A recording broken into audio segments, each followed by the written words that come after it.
This is a red filter for black and white photography, and it's one of my favorite ways to shoot black and white. It's a really powerful creative tool, but most people don't really understand how it works, what it actually does to your photos, and when you should and should not use one. But the thing about the red filter is it doesn't just change your photos, it changes your brain.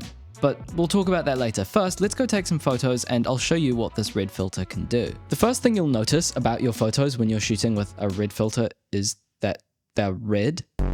You will need to dive into the menu and fiddle some settings around to get your preview images to show up in black and white instead of red and more red. In my Nikon, this is in the picture control settings. Once you're seeing a black and white photo on the back of your screen, you'll notice the first real thing, which is contrast, baby. That's right, red filters boost the contrast a lot, but in quite an interesting way. If you're British, you might be shocked to see it, but today, the sky is blue. The second thing we'll notice pretty quickly is that the red filter makes our skies go quite dark and moody, and it makes clouds look intensely vivid and white. It's a really dramatic looking sky. It's great for all kinds of photography, but it's a favorite of landscape photographers, of which I am not. If you're lucky enough to have a view of the city like this one, you'll also notice that the red filter really helps at cutting through a lot of that atmospheric haze. Notice how in color these faraway skyscrapers get a bit washed out and grey. That's because we're looking through all of the air between the camera and the buildings, or rather, we're looking through all of the stuff in the air between the camera and those buildings, and the red filter helps cut through that a lot. It's nowhere near as noticeable. And overall, we just get a really dramatic and surreal looking image. Things look somehow different to what we were expecting. There's all kinds of weird changes. It's not just the skies, leaves and grass and trees get darker too, and red bricks get a lot brighter. So what's really going on here? What does the red filter actually do? To understand how the red filter works, we're going to need to understand a little bit about how color and light works. Don't worry, I dropped out of high school physics, stay with me here. When you look at a leaf, it's green. Still with me? What makes it green? The sun shines white light onto planet Earth, right? And white light is made up of all of the other colors, like that Pink Floyd album cover and whoever Roy G. Biv is. So the leaf is green because the leaf is mostly reflecting just the green parts of the light back to our eyeballs and is absorbing most of the red and purple and pink light and all of that other stuff. Photosynthesis. Photosynthesis. So when we put a red filter on our lens, we're blocking out almost all of the other colors other than red. So what does this do to our photos? Well, things that are blue and green are going to look a lot darker because we're blocking a lot of the light that they're reflecting back to us. So, for example, the sky, which is blue, well done, is going to get darker. It's the same with plants, since green light isn't very good at going through this thing either. Red, as you might have noticed, can get through the filter just fine and dandy, so red tends to get lighter and brighter. And if you think about it, that also helps to explain the boost in contrast, right? Since we're making lots of stuff darker and lots of stuff brighter, there's less in the middle, more contrast. Now, even though I really love this super high-key, low-key look, there are some drawbacks to shooting with a red filter that you really need to be aware of. Firstly, because we're blocking out a lot of light, we're going to need to compensate for that with our settings, or our photos would just be too dark. Red filters usually have a filter factor of between 3 and 5, which means we're probably going to need to add around 2 stops of light to what would normally be our exposure. That means if you're using, say, Ilford HP5 or Kodak Tri-X, which are both ISO 400 films, you effectively need to shoot them like they're around ISO 100. Put simply, this thing eats a lot of light, but notice how I said around 2 stops? That's another complication. Since the red filter makes some stuff brighter and some stuff darker, the amount of exposure you actually need to add depends on what you're photographing. If there's a lot of sky in the photo, it's going to be a lot darker than if you're taking photos against a brick wall, for example. That means when you're using one of these, you have to engage your creative juice machine and your intuition to get the right exposure. And if your camera has a built-in light meter, don't bother. Most TTL through the lens light meters will take one look at the red filter and be more confused than a chameleon in a bag of Skittles. You can look at what your light meter says with no filter and then treat it like sort of like a general guideline, compensating for how much blue and green is in the scene based on how you feel. If you're shooting mirrorless, this is less of a problem because you can see your exposure in the viewfinder, but if you're a Luddite with a DSLR like me, you're probably going to be looking at the back screen to review your images a few more times than usual. But don't worry too much about getting a perfect exposure because the unpredictability of photography is part of the fun, I think. Now, you obviously also need to convert your digital photos and videos to black and white, and you'll need to tweak the contrast around a bit. If that sounds like a pain, it's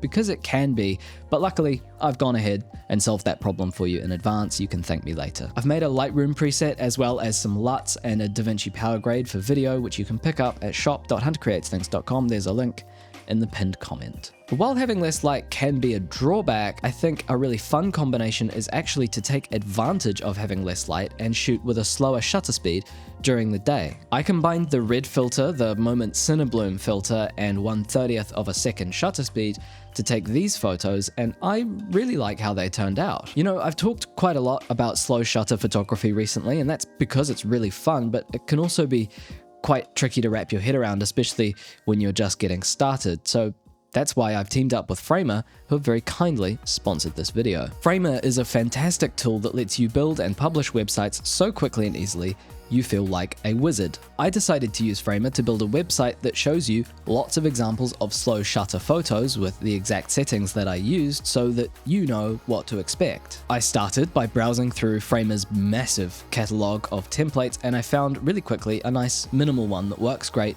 for sharing photos. If you haven't got a portfolio for your work yet, now's the time. No, really, sort it out. I just tweaked the colors and the fonts to make it a bit more me and give it the right kind of vibe. I typed in all of the information and uploaded the photos. When I say it's easy, I mean this guy could do it in an afternoon, so you certainly can. Framer isn't just easy, it's also super powerful, so it won't let you down as you grow. It's got super powerful analytics, it loads quickly, it works perfectly on mobile, and it can even translate your website so that you can share your ideas all over the planet. If you have ideas that you want to share, or maybe a set of photos that deserves a life outside of Instagram, I highly recommend setting up a website with Framer. It's so quick and easy to have a super functional and super aesthetically pleasing landing page or portfolio just done, so that we can focus on what we're good at, which is getting outside and taking some more photos to put on the website. If you're interested, you can use my slow shutter references at slowshutterspeeds.com, and you can sign up to Framer for free and get 25% off your first 3 months using the link in the video description. Thank you so much to Framer and to you for supporting what I do. Also, importantly, you can totally shoot with a red filter on digital. It's actually much less scary than film because you can chimp at your screen and check up on how things are looking. Unfortunately, if you Google whether or not you can use a red filter on a digital camera, the Reddit Fun Police Anti-Art Optimization Brigade will show up and quite sternly tell you that it's retarded to use a red filter on a digital camera. They'll say you're cutting your effective resolution by 2/3 and you can get the exact same result as a red filter by doing it in post, so stop being such an amateur. Here's the thing, you can, for sure, get a very similar look in Photoshop. And yes, you might be doing something your camera wasn't designed for, but also, it's actually not against the law, and it's very fun. You can do literally anything in post these days, but we didn't all buy cameras and start taking photos because we wanted to spend more time sitting at our desk behind a computer screen editing all day. We want to go and take photos, so I don't care if it's not optimized. It's fun and inspiring.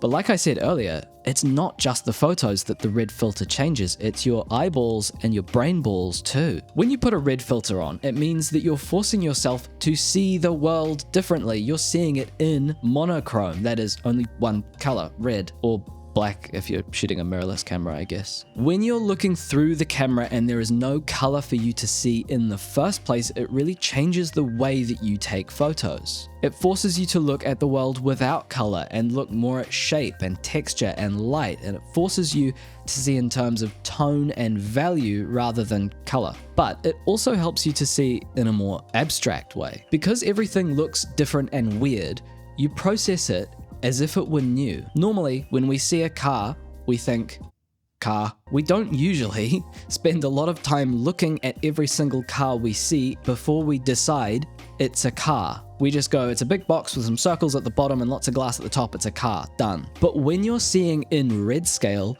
your brain doesn't have that visual autofill, so you end up looking at the world for longer and really seeing things that you usually ignore. Every photographer in the world thinks that their own street is far too boring to photograph, but with one of these on, you will start to notice things you never would have otherwise, I guarantee it. The best part?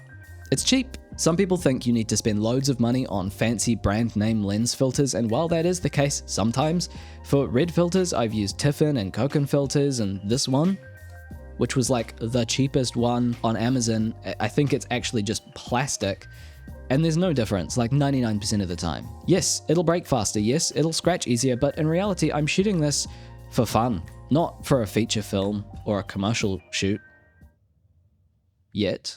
I've linked a cheap one like this and a fancier branded one in the description, and both are just fine, and I really can't encourage you enough to pick one of these up. It's so much fun, and it is an instant fix for whenever you're stuck in a creative rut. If you're into the whole lens filters thing, you're going to be interested in this experiment I did with a warming filter, which you can watch here. Stay hydrated and create art.